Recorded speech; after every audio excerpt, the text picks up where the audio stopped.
ఎస్టర్డేనా మలైకోటే వాల్బెన్ యొక్క ఓవర్సీస్ అనేది మీకు చెప్పాను కదా, నైట్ కల్లా కంప్లీట్ గా అప్డేట్ వస్తుంది. కొద్దిగా ఓవర్సీస్ అన్ని కంట్రీస్ కూడా ట్రాక్ చేయడం అనేది లేట్ అవుతుంది. ఎందుకంటే ఓవర్సీస్ లో చాలా కంట్రీస్ లో ఈ ఫిల్మ్ రిలీజ్ అయింది కాబట్టి. పోతే ఓవర్సీస్ లోని డే 1 5 crores కలెక్ట్ చేసింది. బట్ ఎస్టర్డే రిపోర్ట్ అనేది మనం కొద్దిగా ఫాస్ట్ గా చెప్పాం కాబట్టి 3 crores అని చెప్పాం. కాకపోతే యాక్చువల్ గా 5 crores దాటింది. సో ఇవాళ కూడా ఒక 2 crores అయితే పెట్టుకుంది, కానీ మరి అంత డ్రాప్ అనలేం కానీ ఓకే. బట్ ప్రస్తుతానికి చూసుకున్న దాని ప్రకారం అయితే మలైకోటే వాల్బన్ రెగ్యులర్ ఆడియన్స్ ని, మాస్ ఆడియన్స్ ని, కమర్షియల్ ఆడియన్స్ ని టార్గెట్ చేయడంలోని మాత్రం ఫెయిల్ అయిందని చెప్తున్నారు.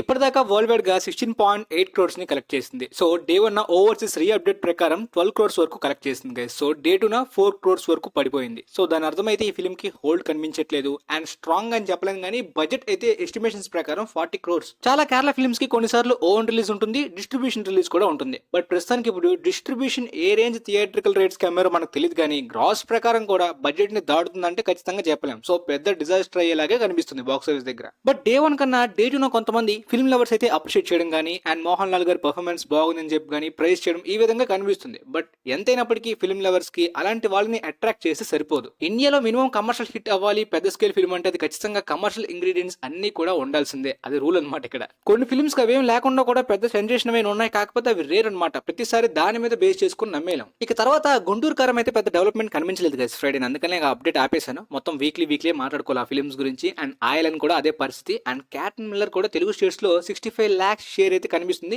యాక్యురేట్ డేటా అయితే పర్ఫెక్ట్ గా కనిపించలేదు కాబట్టి చెప్పట్లేదు. కొద్దిగా మినిమం అమౌంట్ తోటి ఈ వీక్ డేస్ వీకెండ్ కంటిన్యూ అవుతున్న ఫిల్మ్స్ మాత్రమే ఇవాళ చెప్తున్నాను. కంప్లీట్ గా ఆ డేటా అనేది మండే మనం మాట్లాడుకుందాం ఇండియన్ బాక్స్ ఆఫీస్ ఎపిసోడ్ లోనే. సో ప్రస్తుతానికి అయితే మాత్రం హనుమాన్ 250 crores దాటినట్టు పోస్టర్ వేసినప్పటికీ దాటలేదు, బట్ దగ్గరికి అయితే వచ్చింది. బట్ పోస్టర్స్ లో అది కామనే. అండ్ 250 crores దాటడం కూడా నిజమే. సో ఆ వైబ్ అయితే కనిపిస్తుంది. హిందీలో డీసెంట్ జంప్ చూసింది గైస్, బట్ తెలుగు స్టేట్స్ లో అద్భుతమైన జంప్. ఫ్రైడేనా ఆల్ టైమ్ రికార్డ్ అంట ఫిల్మ్ కి. సో ఆ రేంజ్ లో జంప్ చూసింది. తెలుగు స్టేట్స్ లో ఇదే మూమెంటం ఇంకొన్ని వీక్స్ వరకు కంటిన్యూ అయితే 300 crore కూడా ఈ ఫిల్మ్ కి వరల్డ్ వైడ్ గా పాసిబుల్. ఎందుకంటే ఆల్మోస్ట్ ఫ్రైడేనా 10 crores కలెక్ట్ చేసింది వరల్డ్ వైడ్ గా. అందులో అలౌన్ గా తెలుగు స్టేట్స్ లోనే 6 crores దాటి కలెక్ట్ చేసింది. సో ఈ విధమైన హోల్డ్ అనేది ఇప్పుడు సాటర్డే సండేనా ఏ రేంజ్ లో రైజ్ అవుతుందో చూడాలి. లేదా Friday only holiday republic day benefit అనేది కూడా తెలుస్తుంది. But republic day range benefit అయితే హిందీ బెల్స్ జంప్ లోని కనిపించలేదు. నార్మల్ ఫ్రైడే జంపే కనిపించింది. ఈ వీకెండ్ కి 50 crore నెట్ అయిపోతుంది అనుకున్నాను, బట్ చెప్పాలంటే నెక్స్ట్ వీక్ డేస్ లో మేబీ 50 crore నెట్ ని క్రాస్ చేసే విధంగా కనిపిస్తుంది ప్రస్తుతానికి హిందీ బెల్స్ లో. ఇక తర్వాత ఫైటర్ అయితే మాత్రం రిపబ్లిక్ డేనా అదిరిపోయే జంప్ ని చూసింది. ఓన్లీ ఇండియాలో అని చెప్పలేను, ఫ్రైడే అనో లేదంటే రిపబ్లిక్ డే అని చెప్పి. ఓవర్సీస్ లో కూడా చాలా బాగా చూసింది. డే 1 కన్నా డే 2 ఓవర్సీస్ లో ఎక్కువ కరెక్ట్ చేసింది. సో ఇది మాక్సిమం పాసిబులే. అండ్ వీకెండ్ లోని ఇంకా ఎక్కువగా రైజ్ అవుతుంది అంటే ఓవర్సీస్ లో, ఎందుకంటే ఇండియాలోని హాలిడే ఇచ్చారు, బట్ ఓవర్సీస్ లో అలా కాదు కదా. సో ఆ విధంగా చూసుకుంటే ఓవర్సీస్ లోని ఆల్మోస్ట్ ఈ ఫిల్మ్ 13 crores కలెక్ట్ చేసింది డే 2. గల్ఫ్ కంట్రీస్ లో బ్యాన్ లేకపోయింటే ఈ ఫిల్మ్ కి చాలా మంచి యూజే ఉండేది ఓవర్సీస్ లోని. సో అదంతా కూడా పోయినట్టు క్లియర్ గా కనిపిస్తుంది. ఓవర్సీస్ లో ఆల్మోస్ట్ 80 crores టచ్ చేస్తే ఫిల్మ్ లాభాల్లోకి వెళ్తుంది బాగా. బట్ ఓవర్సీస్ లో 80 crores డే 1 చూసి కష్టం అనుకున్నాను, బట్ డే 2 చూసి కొద్దిగా పాసిబుల్ అనే వైపు కనిపిస్తుంది. మోస్ట్లీ నార్త్ అమెరికా అండ్ చాలా అదర్ కంట్రీస్ లోని యానిమల్ గానీ, శామ్ బహదూర్ గానీ, డంకీ గానీ చాలా రోజుల వరకు ఒక 30-50 days తర్వాత కూడా ఓవర్సీస్ లో అలా కంటిన్యూ అవుతూనే ఉంటాయి. ముఖ్యంగా కెనడాలోని అఫ్ కోర్స్ అన్ని ఫిల్మ్స్ అవుతుంటాయి, బట్ రీసెంట్ గా రిలీజ్ అయిన బాలీవుడ్ ఫిల్మ్స్ లోని ఆ ఫిల్మ్స్ గురించి నేను చెప్తున్నాను.